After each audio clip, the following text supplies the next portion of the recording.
All right, today's another webinar, our second. So hopefully we're a little bit smoother this time around than our first. But today it's going to be our first of many weekly Q&A sessions that you can log on to our website. Well, you don't have to log on, but you visit our website, and at the top we've got a banner that talks about the webinar, and you can submit questions on that page. Ask anything and everything. You can also email us at support if you're a customer within our system, so you can email us questions at support as well. And then we grab a lot of questions that we get asked on support so we can answer all those questions and any other sort of random questions you guys may have. We really don't care what the question is about because at the end of the day, while Tarvent is an email marketing platform, we're also people. So we like to answer questions about just anything and everything. If you've got a question, please ask. On that note, my name's Jason. I'm the CEO and founder of Tarvent. And then we've got Derek as well. Derek How's it is one going? of the founding members and UI developer and support and lots of hats. Yeah. So I think today we wanted to start by going over the blog and kind of just reviewing what we posted for the last week. So yeah, let's get into it. Let's pull up the blog here and kind of get this situated. So our latest blog. So we release a blog every week. So in addition to our webinar, we're going to have a blog. We're going to answer any questions that you have about our blog from the last week. We'll answer those questions as well. So again, we're here to answer any questions you may have.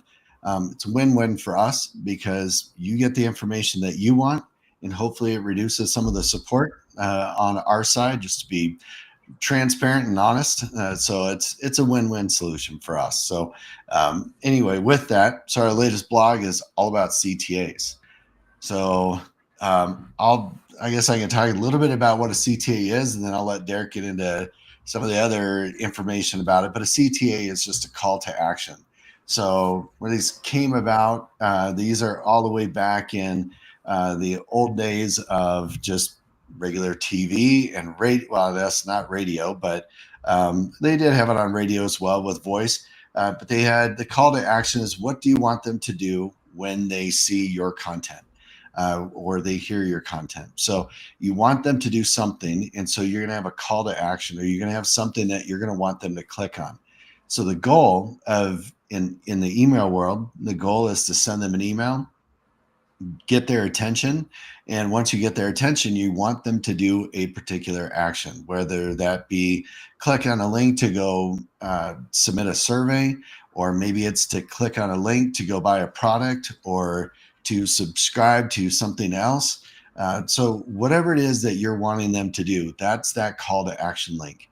And so this blog kind of goes over the differences between having multiple CTAs within an email or a single CTA within an email. So in the landing page world, you typically would have one CTA. You want them to go to a landing page from an ad. So once they go to that landing page, you give them information to support that ad, give them more information than what the ad showed.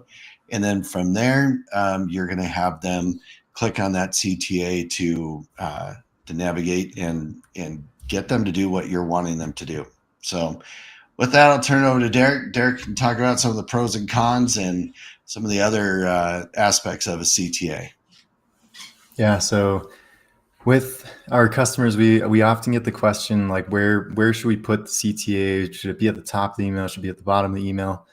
And mostly you want it both. So basically the call to action is exactly what you want your customer to do. So when you send that email to the customer and they view it for the first time, the call to action should be the first thing that catches their attention. So usually you put it at the top. So when they begin reading the email, they already have that call to action in mind.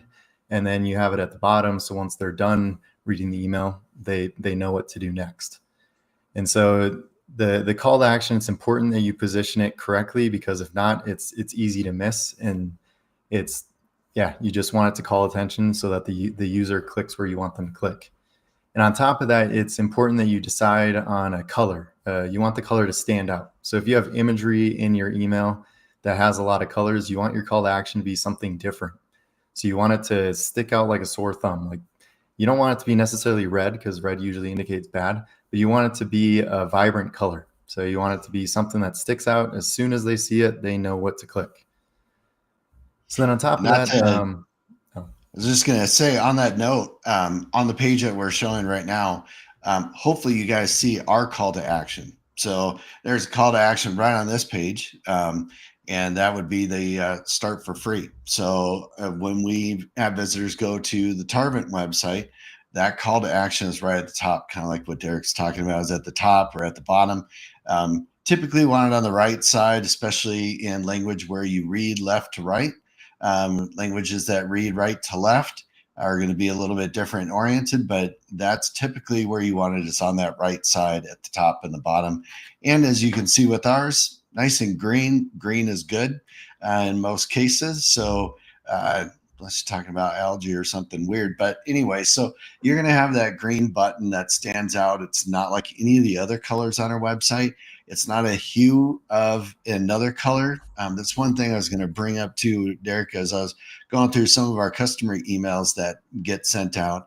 And I noticed that some of their call to actions, they're using just a different variation of their main color. So like in our case, we have blue. And so we have this bar across the top that's one color. And then we have this, our logo, which is another blue. But the if we had a call to action that's another blue, then it's just not going to call out much attention. So kind of like this chat window down here. So the point of the call to action is to stand out. Yep. Yeah, completely agree. And that's something that, it's such a minor thing that people could change too. And it results in a conversion rate and just an engagement rate so much higher, because you're just guiding whoever's reading that email will be guided to click that button, because it sticks out so much. So just, again, such a minimal change on your side, and it can result in a much higher engagement rate. So then another part of this blog is, when should you use a single CTA versus using multiple CTAs? So kind of as a general rule of thumb, a single CTA is when you want the user to do one thing. So let's say you have a sale on something and you want them to buy that product. So in that email, the only thing your call to action should address is buying that product.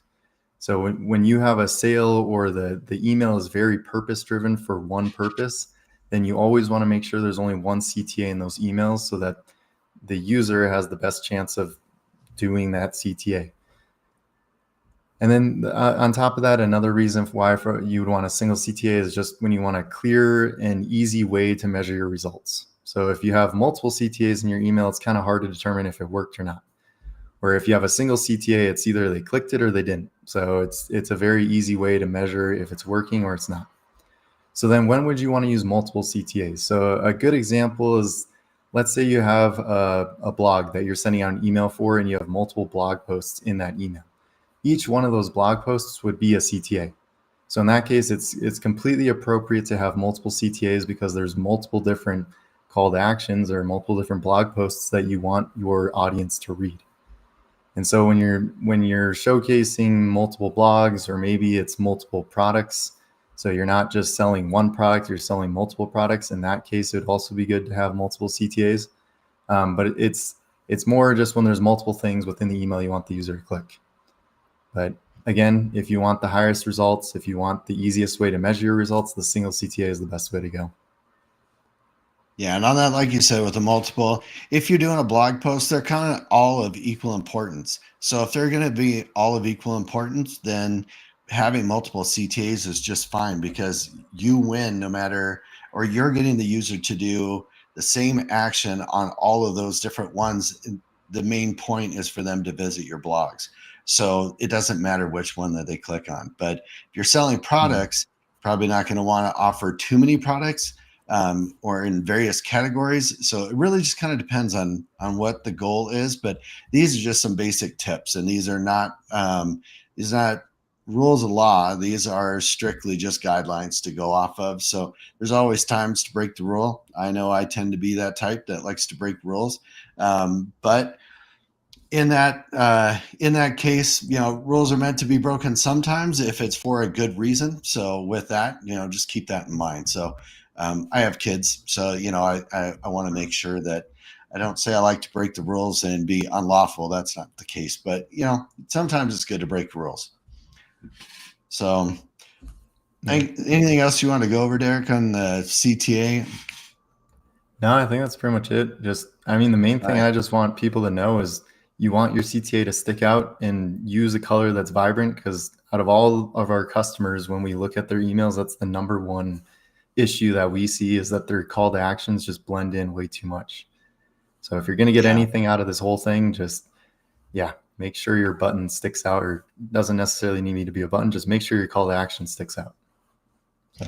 Yeah, 100% agree with that. So, all right. So that's kind of the blog for the day from last week. We've got another blog coming out, and then next week we'll talk about that blog. So it gives you kind of an idea of what we're doing. So next we're going to move on to some of the things that we've been working on that are actually going to be released, really hoping this week. It should be released maybe tomorrow. So we'll kind of see where we're going to be with that. But Derek, I'm going to switch over to your screen and share your screen if you're good. Yeah. All right. So we'll do that. And with that, we can kind of go over some of the basics, and you probably want to zoom in some, Derek, just so it's a little bit better, because that might be too much. People of my age might have a little bit harder time seeing. So there we go. Even though I like to tell everybody I'm 29, I wish that were the case, but yeah. So anyway. All right. So I guess the first thing we'll go over, I'll just kind of give a preface of what we're looking at and why we did it. And then from there, Derek can kind of go over it. So first thing we're going to be talking about is custom domains. So we've had custom domains in our system. So that's nothing new. And custom domains are used for either primarily for sending domains. So if you're going to send out a campaign, you want it to be from somebody like in our case, we send emails out that are going to come from updates@tarvent.com or updates. I think it's updates@email.tarvent.com. And so we've got those custom domains. So email.tarvent.com would be a custom domain that we set up within the platform. And when you set up these custom domains, just like most of our competitors that we all kind of work the same, you have to put in a couple records into your DNS or your name server. Those name servers could be like GoDaddy or Namecheap or, there's a ton, Azure.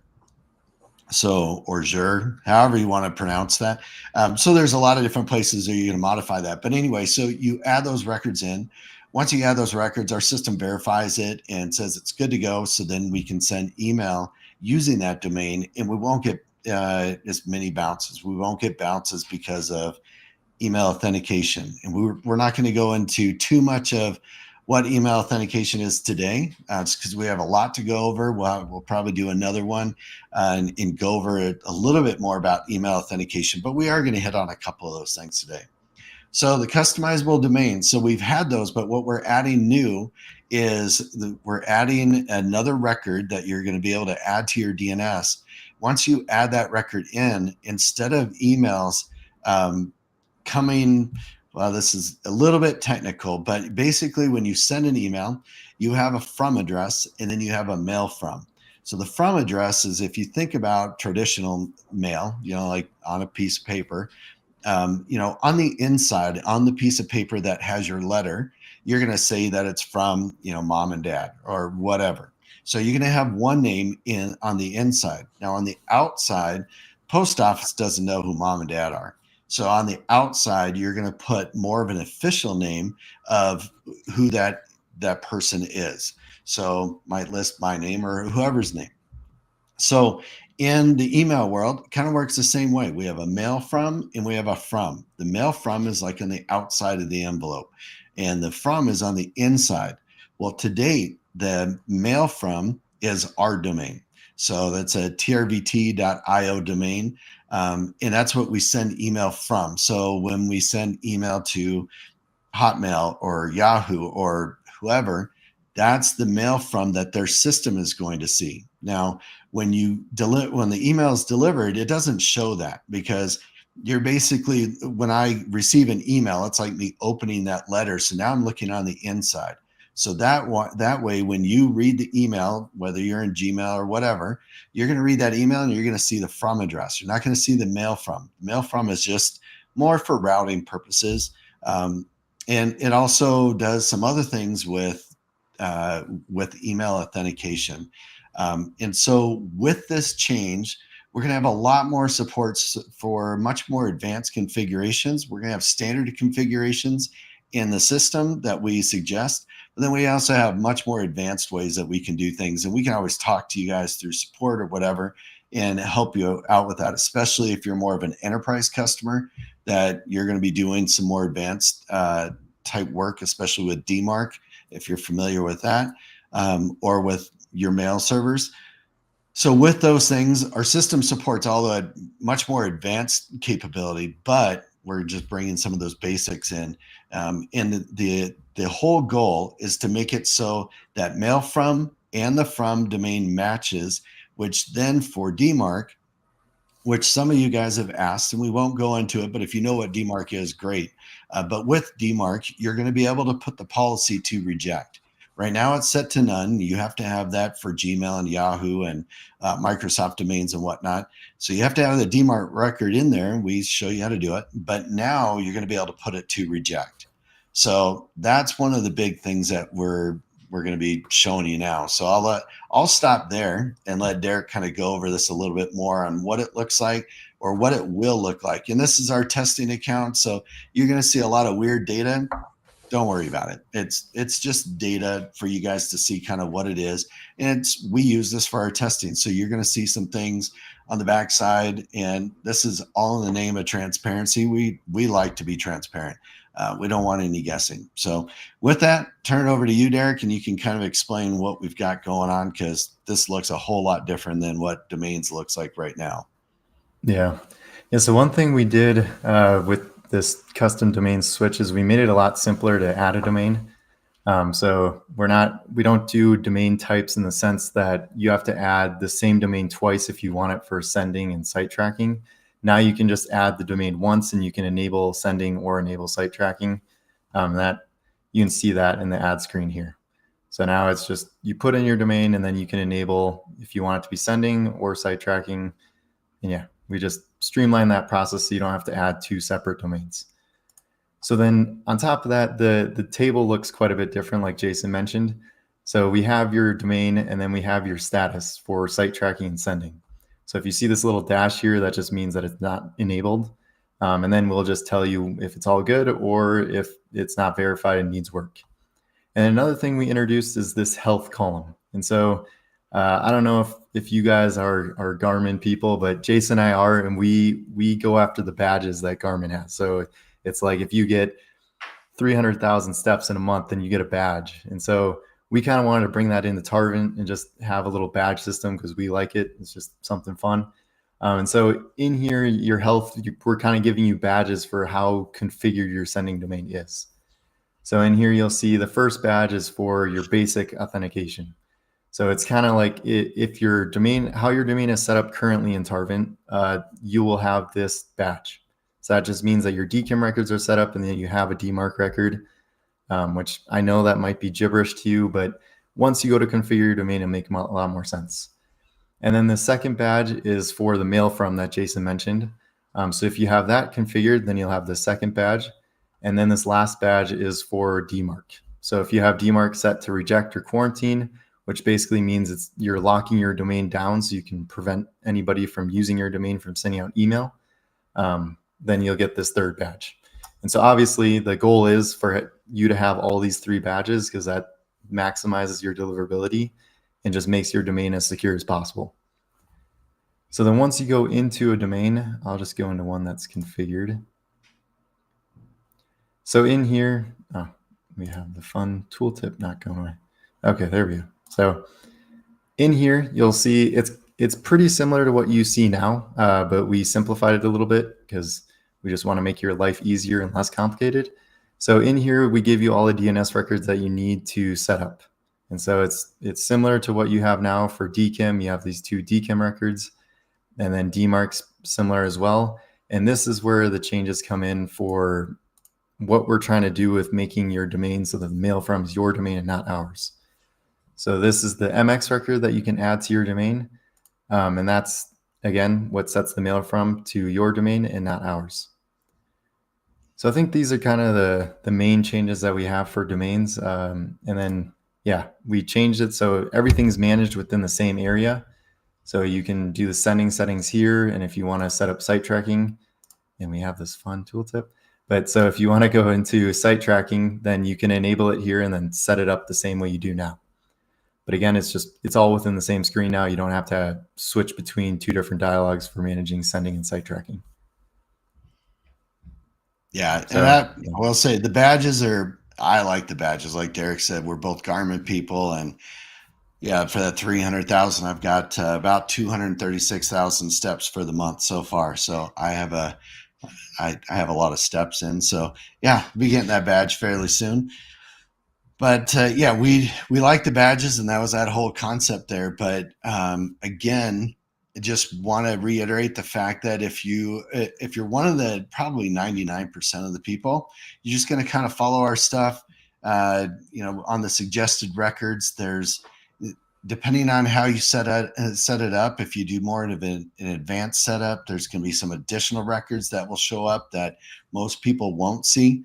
But there's just a lot of stuff that goes on with that. But we make it as absolutely easy as possible because we know this is probably one of the most technical areas of the system. A lot of people don't understand DNS or are afraid of it because they don't want to break it. So don't be afraid of it. But we do have a way you can email your techie and send all the information to them and let them do all that work for you. So we'll have that in there. Yeah. Yeah. So then one more thing I just wanted to go over quick on my screen. Something that has been asked from a lot of our customers is the ability to customize the contact table within Audience. So before we just gave you the email tag status. So basically what you're seeing on my screen now is what the table would show, and you couldn't change it. And so we're going to add functionality, and this is in our dev stuff right now, but eventually this will be available to you to change the columns. So in here, you'll have this column dropdown where you can select which columns you want to display. And right now it's limited to system fields.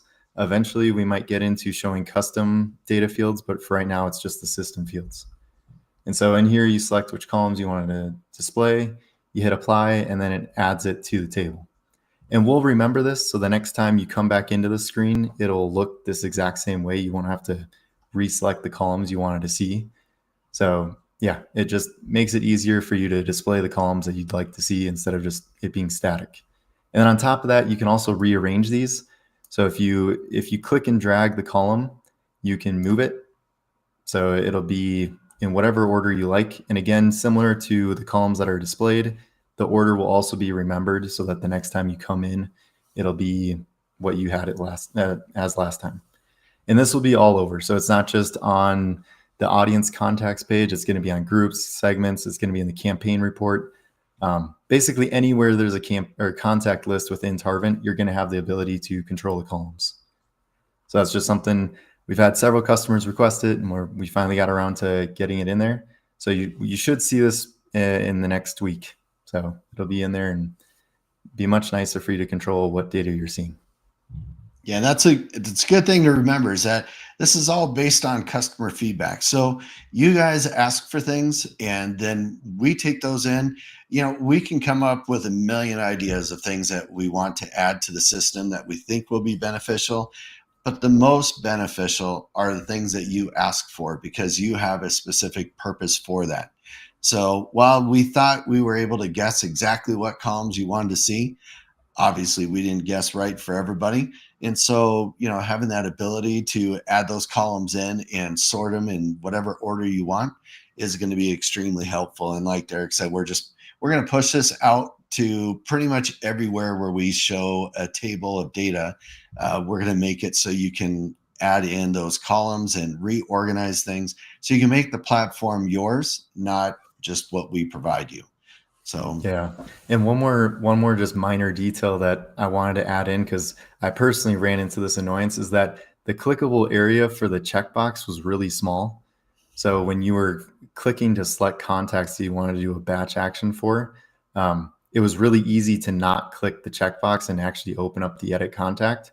So I made it so the clickable area for this checkbox is bigger. So it'll be easier to get the checkbox instead of accidentally clicking the contact row to open up the edit contact dialog. But it's just something, as you're using the tool, you notice things, and that was one of those things.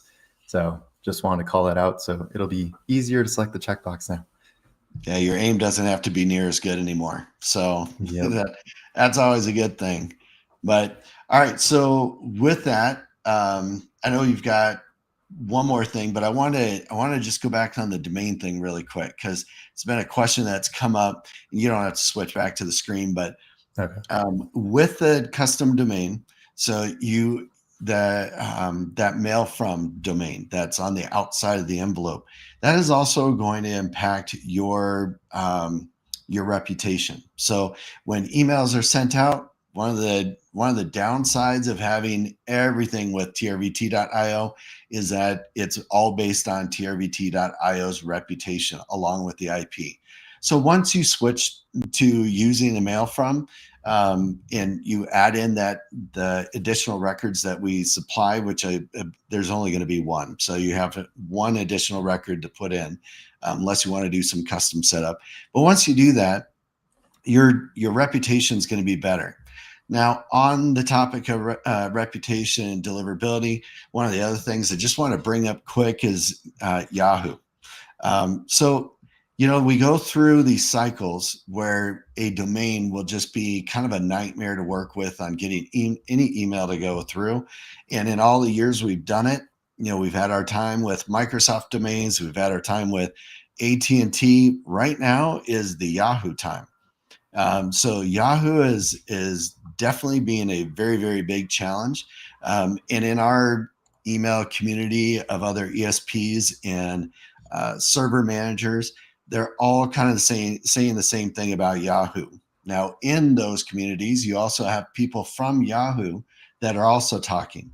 And these are guys that manage the mail servers for Yahoo, which are really, really difficult to get a one-on-one conversation with them because they're in such high demand. But they don't like to admit that there's anything going on, but there's kind of a pattern. It's like every 2-3 years, Yahoo goes through some cleanup process and they kind of realign some of their AI and train that. So that's kind of what's going on right now. So some people have asked about deliverability. We're going to get into more of the bounce stuff later, but at least there's some questions I'm seeing about that. But yeah, basically it's Yahoo is a little bit of a challenge right now. We're getting through it.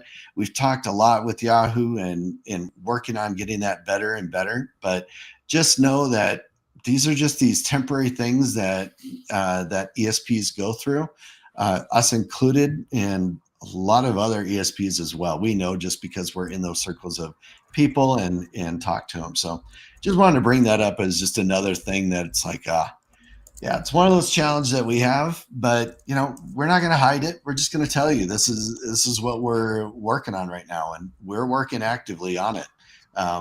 So just something else that we have going on. And I think there was one other thing that Yeah. that you wanted to go over. Yeah. So one thing we implemented this probably, I want to say like 2 weeks ago, but I just wanted to call it out because it's something it's really useful to people. So it's the ability to exclude groups within your campaign recipients. So when you're setting up your campaign and you want to send it out to, I don't know, just a group you have on your side, but you want to exclude certain people. Before, that wasn't really easy to do. You had to do it with a mixture of segments and groups, and it was just confusing. So we added the ability to exclude groups. So groups or segments. So you can select who you want to send the campaign to. It could be your entire audience, or it could be specific groups or segments. And then you can select which groups or segments you'd like to exclude. So I'll just pick Derek only, for example. And one thing I want to call out about this is that if the contacts exist in the groups that are going to be sent to, but they're in a group that is excluded, they will be excluded. They're not going to be included because they're in the included group and in the excluded. So the excluded group takes precedence over who's included. So yeah, just to rest your nerves or whatever, when you exclude a group, they will 100% be excluded, no matter who's included. Yeah, so I just wanted to call that functionality out because it's something that, again, we had several customers ask for this. And so it's something we added in and that you guys can use. Yeah, and this is a major change to how the screen looked before. So this user interface is quite a bit different. We like it a lot, but would really like feedback. If you guys like it as well, let us know. If you don't like it, also let us know. We've got thick enough skin. We can handle the criticism. So, it's kind of it's a little bit of a guessing game. I mean, we obviously do some testing and check things out to make sure that they're easy to use before we push it, which this is actually live now. But if you have feedback or you really like it or you really hate it, let us know. If you really hate it, give us some suggestions on what you think would be a better option. We're open to suggestions. We're not guaranteeing that we're going to change it, because while you may hate it, everybody else may like it, or vice versa. So, it really just kind of depends. So, but we do like taking that feedback in. Really helps us understand things. So, I guess the only other thing on this is we have a checklist that before you send an email, we've got a checklist, and that's kind of like, an expert sitting over your shoulder, making sure that everything looks good before you send an email. Because if you're at all like myself or Derek or anybody that we've ever talked to, we're kind of sweating it when we click that send button, because we want to make sure everything looks good. Because once you send out that email, if it's great for everybody. If it's not great, well, that's not great for everybody. So, it's one of those things that is just there. So now with that checklist, one of the things that was optional before was the unsubscribe link. So the unsubscribe, we've changed that. So now the unsubscribe link is absolutely required. And that is not because we just felt like, that'd be a good thing to do and, just add another thing that you have to add. We did that because other companies like Yahoo in particular, but also Gmail and Microsoft, they've been making some changes kind of in concert with each other. And one of those changes is making sure that there is an unsubscribe link, and a active unsubscribe link in the email. So it has to be a working unsubscribe link. And you can be rest assured that when somebody does unsubscribe, they're unsubscribed immediately. So if you have another campaign that is scheduled to go out, and you've already scheduled it, if somebody unsubscribes, they will not get the next email. So it is as real time as you can possibly get. But anyway, it's another little change that we made. So, all right. Guess we should get on to some questions quick, because we've been talking a lot about what we're doing. We talked about the blog, which is great, but we haven't gotten any questions so far. So we need to hurry and get through some of these questions. So we've got several questions that have come up. So I guess first, since you're in there, Derek, the first question is, how do I personalize a URL within an email? So I'll let you kind of show how you do that. Yeah.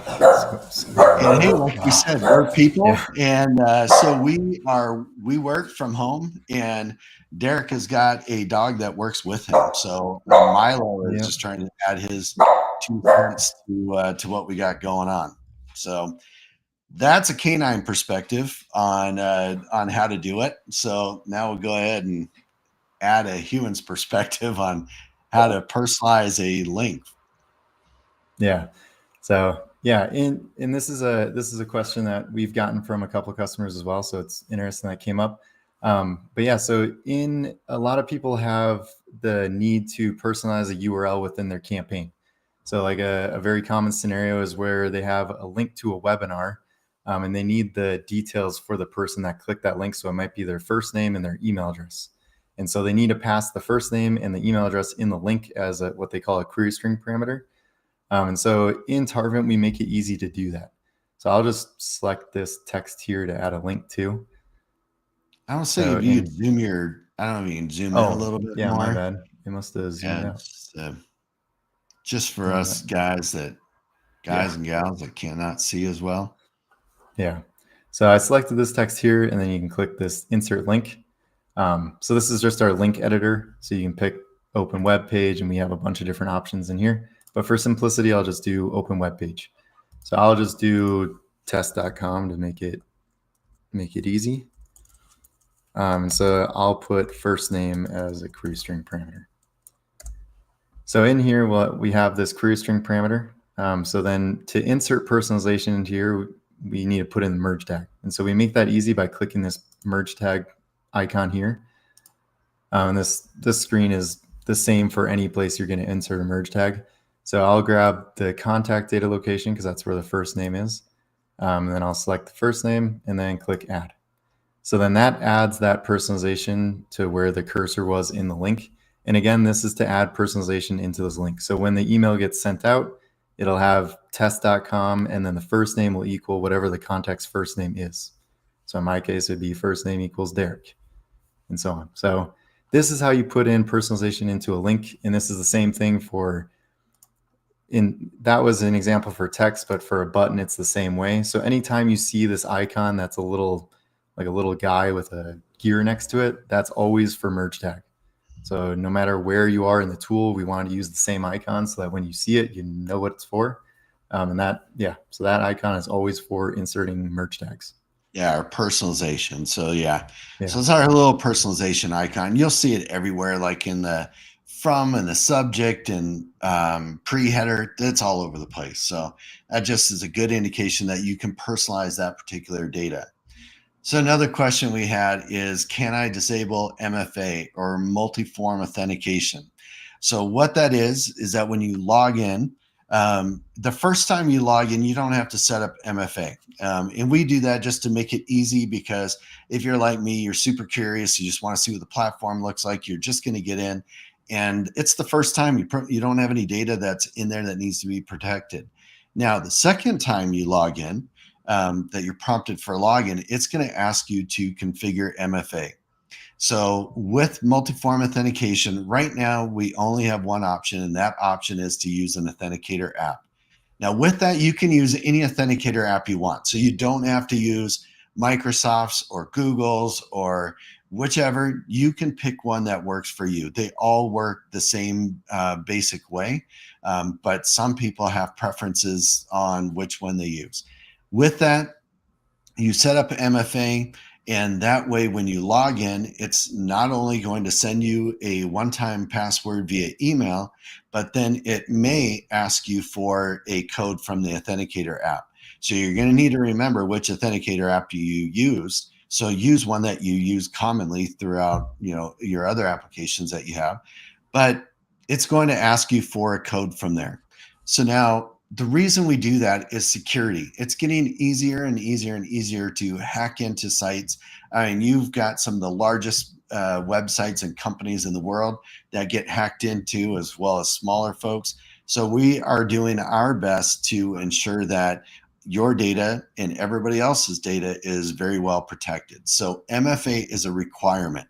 You cannot disable MFA. It's just going to be a requirement. Now, in the future, we're going to have some other MFA options so you don't have to install a third-party app on your phone. So we're working on that.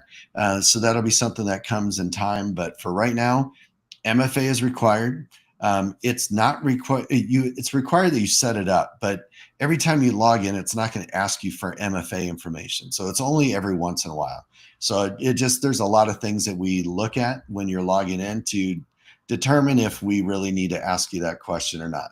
So anyway, hopefully that answers the question on there. So another question we got are, what are the requirements for a journey to get started? That one, I know that comes up a few times. Yeah. I can talk I'll about let this you one. take So that one. yeah. Let me just go into Journey. Yeah, so one of the things that I get in support quite a bit is people say, I configured my Journey, everything is ready to go, but I can't run it. And so they don't understand why they can't run it. So I just want to go over, I can just go over what that is. So basically, we have these steps within your journey, and each step has its own icon. And so if a step in the journey isn't all the way configured, we have this little wrench icon. So this wrench icon tells you, hey, there's something in the step that needs to be configured still because it's not ready to go. And so if in your journey you have any step that is not configured, that's why the run button isn't enabled. And so I'd say the most common issue that people run into is they'll set up a send email action. They'll have the content all ready to go. They have all their settings, but it still shows not configured. And so the most commonly missed thing is they forget to put in they forget to put in the from and subject. So without the from and subject, the send email step will not be configured and you won't be able to start that journey.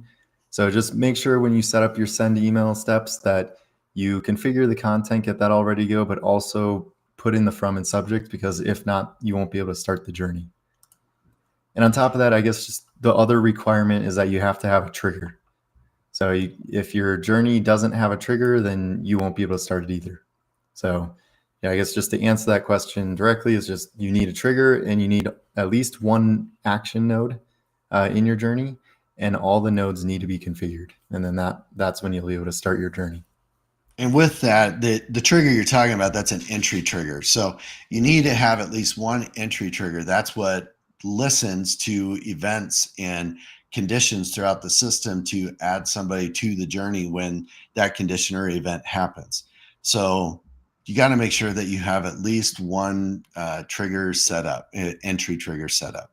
So Yeah. otherwise, look for those little wrenches.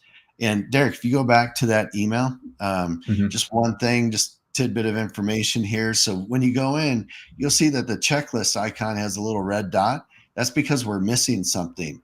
So now you can do a hunt if you want, and you can find the other red dot, because we're gonna also have that red dot over, not there, but if you close, so we're gonna have the red dot over the from and subject as well. So you'll be able to see where those red dots are, and those are the areas that you need to address. So we try to make it intuitive. It's one of those things where you may not know what that red dot is for initially. If you hover over it, I believe we have a tooltip on that explains what it is. But you just will know based on that red dot that you need to go somewhere and fix that. So hence the red instead of green. We don't want to add a bunch of elements to the page that you have to look at. So we're not going to show a green dot, but if it's red, that means something needs to be addressed. So, all right, Derek. So while you're back on the journey page, one of the other things that people are asking is how can you get notified if somebody submits a form, and maybe include all their form answers in that notification? So, for example, like on ours, if somebody submits a question for our podcast or for our webinar, then maybe we want to get notified so we know exactly what question they asked, and we want to get a real-time notification. So that's something that people have asked for or asked about. So maybe if you can go over how to do that. Yeah, so you can do it through a journey, but I'll go through the recommended way that we suggest. Oh, yeah, my bad. Yeah, we make an easy way and an advanced way. So the advanced way would be with journeys, because you can do a whole bunch. Yep. Otherwise, you can do it in the form. Yeah, so I'll just go into one of these forms to show it. So I'll just go into this contact us form. So in this contact us form, you have your questions, first name, email, and you have a checkbox question here. So if I click in this form container, then this kind of opens up the settings for the form. So you'll see you have your questions, your CAPTCHA, the submit button text, and submission settings is where you want to go for this notification. So in submission settings, you'll see we have a bunch of settings in here, like what happens after the form is submitted, groups, tags, but this notification is the email that you would use, or this is the setting you enable to send that email. So basically when the contact submits the form, then this email will be sent. So if you turn this on, and then this is the basic email that we have for it, but you'll turn on that setting, you'll save your form, and then here you can edit what that email looks like. So if you want the answers to the questions, So like we had first name in the form, so I'll just put in first name. So in here, you'll just put in first name, and then we'll go back into that personalization or the merge tag dialog. So in here, you'll pick data location, contact, and then first name. And then you can do whatever else in here, but for simplicity, I'll just add that. So this is how you'd add the contact data into that notification email. And so this applies for system fields, but also custom data fields. So most of the time in your form, you'll have custom data fields that you're mapping those questions to. So then you'll put, instead of putting contact.first name, you'd put in a custom data field, which in this case, you'd put customer ID, for example. So that's how you enable the notification email. And then if you want their answers in that notification email, it's done through personalization. So that's how you'd set that up and get that notification email sent out. And one more thing I just wanted to touch on that too is a common question I get is, where does that email go? So you enable it in your form, you edit the email to have the content you want. So now who's the email address that it gets sent to? And that email address is the account owner on your account. So if you go into your account, let's see. All right, if you go into your account and then go into settings, then this account owner setting right here, this is who's going to receive those form notifications.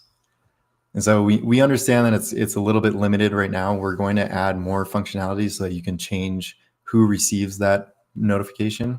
But for right now, just so you guys know, that notification will go to the account owner. All right. So, Derek, isn't there a way that you could just insert form data? So you just insert all the form data? Yeah, that's in a journey.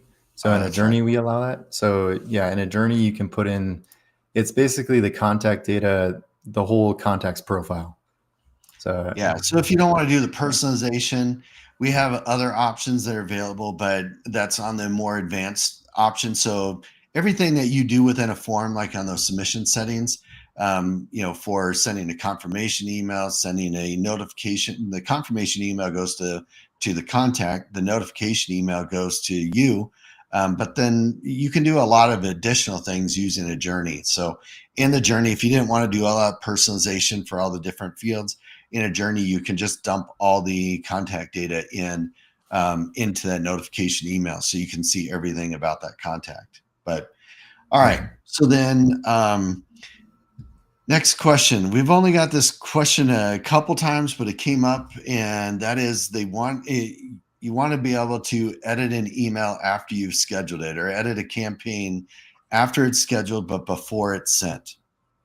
So this is one of those things. We've been doing this a while, and this is a more recent question that's come up that people are asking. We don't know if maybe other competitors have that capability, or people just are starting to have that need for whatever reason.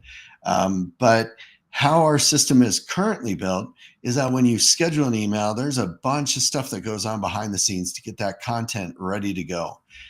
So the reason we lock it down on the schedule is because of all that prep work that happens to get get everything ready to go. So when the schedule time happens, we can send that email as absolutely fast as possible. So that's kind of how it was set up originally. But now we're just starting to get some questions about that on how we can edit, or how they can edit a scheduled email before it's sent. So we're looking into that. I wanted to bring that up just because we don't have the feature doesn't mean we'll never have it, and it doesn't mean we won't entertain it. We will definitely entertain it. As much as we want to say it's our platform, and I know this sounds super cheesy, but the platform's yours. The platform is what our customers make of it by requesting features, and this is a feature that is being requested. So it's not in our system yet. Some reason for that's not because we just are lazy and we don't want to do it. It's our system is built to work a specific way, and so we're gonna have to change some of that stuff to do that. But we'll probably add that in because it's a great idea. I mean, there's no reason you shouldn't be able to modify content before it was sent. Now, the reason we did that, like I said, is because of the system stuff. But way back in the day, the reason we did that is because we had some workflow stuff, so you can go through an email approval process and all that. So all that content had to be locked down. So that was kind of one of those grandfathered things that came into our system. So all we ask is that if you have features that you want, certainly ask us, but then you can also go in and you can do feature requests right within Tarvent. So you can put in a request for a feature.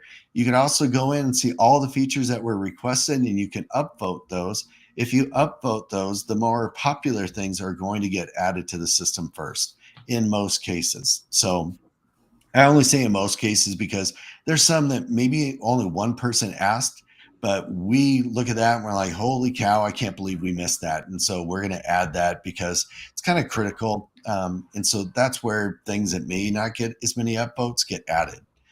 Yeah. And just So, so you guys know where that roadmap is for those feature requests, if you click on the help icon in the top toolbar in Tarvent, then you can go in here and go to, oh, I thought it was in here. no, it's Oh just yeah, where right you here. do the Gosh. feedback. And, yeah. I'm just spacing. So yeah, it's right here, feedback and feature requests. So in here, I don't know what's going. Yeah, we'll have to see what's going on. But anyways, if you go to feedback.tarvent.com, then in here you can. This is basically our roadmap. So feedback.mytarvent.com. This is where you can add in those feature requests, and you can upvote the different feature requests to say this is something you want. So roadmap is kind of what we're working on right now. Wish list is just feature requests that people have put in, and here's where you can upvote and just let us know what you want us to add. So Yeah. Yeah. So that wish list are just things that we have not committed to doing, but they're things that we're looking at. Once we commit to it, we add it to our roadmap and we'll be adding that in. All right. So the next one, journey weight nodes. So this is one, we had this in big intention of doing a video, and we're going to do a video on it. But journey weight nodes work a lot different now than they used to work. So this isn't for anybody new because anybody new is just going to go in there and it works great. But what we did do, because we got the question, journey weight nodes work differently and better. Did you guys make changes? Yes, we did. So we made changes. So now when a contact gets to that weight node or that weight step, we call them nodes, but most people call them steps. So when you get to that step and you wait, and what our system used to do is just schedule. So if you had it wait for 5 days and then send an email, we just said, okay, we're on the wait. We're going to schedule to send that email in 5 days because you said wait 5 days, then send an email. So that's what we did. So the contact was never staying on the wait node. And so people would put a wait time for like 99 days. And then, they would change it later because they kind of use that as like a holding area for contacts before they moved on. So just to be brutally honest, we just never thought that people would use the system that way. So we didn't design it that way. So that was a lesson learned for us. So we did make a change. So now if you're on that wait step, you stay on that wait step and it's going to stay there until that wait period is over. Now, if you make a change to how much time they wait, so if you had it 99 days and now all of a sudden you want it to be 1 day, well, guess what? It's going to take that 1 day into account. So now it goes, I think it's like on a 15-minute cycle or something like that, but it'll cycle and it'll pick up all those changes and then move people along based on the new setting. So that's just something new that we've added into it. So it makes it just a lot easier and it's a lot more intuitive because it kind of works how you expect it to work, not how our brains thought of it at the time. So with that, so I guess the next one, this one gets to be a little bit fun. So I'm getting a bounce message that doesn't make sense. Why do I see all the details? So I guess I'll handle this one too, Derek, and I'll let you handle the next one. So bounce messages, this is all in the name of transparency. So our bounce messages, when you send out an email, most of our competitors will tell you that you got a soft bounce or you got a hard bounce, and they may break down those soft bounces into a few different things, but they don't give you too much information about the actual bounce itself. We didn't like that. And the main reason we didn't like that is because our customers who were more enterprise customers, they wanted to know the exact reason that a bounce happened, because they were running call centers and customer service centers where they were having to answer to their customer as to why an email was bounced. So what we did to compensate for that is we made the actual error available. So now when you go into the report, which this one doesn't have any bounces, so kind of hard to tell, but when you go into a report, you can see the actual bounce reason. Most ESPs don't want to show that, because if there's an IP block or there's some sort of block that may be the fault of the ESP, most of the time IP blocks are not because of the ESP, it's because of the emails that are going out on there. But they don't want to show that information. It doesn't look the best. We just opt for transparency and honesty instead. So we're going to show you that information. There are definitely times where we wish we didn't show it, because not everybody understands what those messages actually mean. They may sound like they're one thing, but they're actually something different. These are very technical people that are writing out these messages that are not really intended for an end user to see. So we have them in there now. We're going to keep them in there. But it may be something in the future where it just becomes too problematic, because people have more questions than answers. So if it's generating more questions than answers, then there may not be a benefit to it. So again, let us know what you think. And if you find value to it, I'm guessing you're probably going to say yes, because everybody likes transparency. So that's why we've got it in there. And yes, some of those messages will show very cryptic. And, it's just something that we know a lot about this stuff. And we have a bunch of automation on the backside to handle things, to handle those IP blocks and report those, get blocks removed, and all that other fun stuff that we do that we don't tell you about. We just do the work and try not to complain too much about it. So that's part of what our deliverability side does. So anyway, last question before we head out, because we were intending to be 30 to 45 minutes and we're going on an hour. So, I talk a lot. I'm going to blame myself on this one. So the next and last question we'll go over is, how do I tag a contact when they click on a link? So how do I add a tag to a contact when they click on a link within an email? Yeah, I can take this one. So this to do this right now, it's in a journey. So in a journey, you can add an entry trigger called the campaign event. So I'll just go through kind of setting this up. So if you click on the campaign event, hit next, then in here you can pick a campaign that you sent to. So I'm going to pick this one, hoping there's a link in it. So I just picked the campaign that I want to listen to, and then I'm going to pick the event. So in this case, click. I want to listen to a link, click. And then you'll have a drop down here for what link within the email. So it looks like this email doesn't have a link in it, but when the email does have a link in it, it'll add to this list. So you can do any link that starts with, and then it'll list out each link within that email.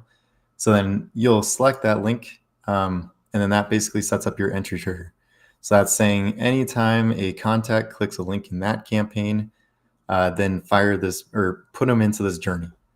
So if you want to add a tag to that contact, then after the entry trigger, you would add the add tag action. So right here, add this, and then just select whatever tag you'd like to add to them. So a product, for example. So to summarize, you add a campaign event to listen to the link in your campaign, and then add the add tag action after it to add the tag. And that's how you'd add a tag to a contact that clicks a specific link. All right. Appreciate that. So yeah, it seems like a lot of steps, but once you get used to this, it's not too bad on how to do. But yeah, and adding a trigger to listen to that event, and then having an action or a step that just adds that tag makes it pretty quick and easy. You run that journey and that thing can just run forever and you never have to worry about it again. So with that, that's our first Q&A webinar. We're hoping you get a lot better at this, and maybe Milo can continue to join. We'll see. But with that, we hope that you guys like this. If you do, make sure to click like and subscribe on YouTube. That definitely helps us, and it also lets us know that you're actually paying attention to these and find these valuable. We also suggest that you go onto our website at any point and ask questions. So you can go to the little banner and learn more for our next webinar, and ask whatever questions that you want to ask. If you want to ask, whatever random question you have, you can. Make sure that you also follow us on all the different social media platforms. So we're on a bunch of them. So if you within Tarvent, we've got all the links for our social media. Within our website, we have them. So follow us all over. I'm not going to rattle off all the names right now. It's just all the ones that are standard. So last thing is, we're going to have this webinar every week. So our next webinar will be next Tuesday, the 22nd at 10 a.m. Mountain Standard Time. So whatever time zone you're in, just make sure you are online and ask whatever questions that you might have. So with that, we thank you, and we're still working on that outro for the webinar. So for now, it's just going to be a click and hang up. But hey, we appreciate you guys joining and watching, and again, like and subscribe. Yeah, thanks.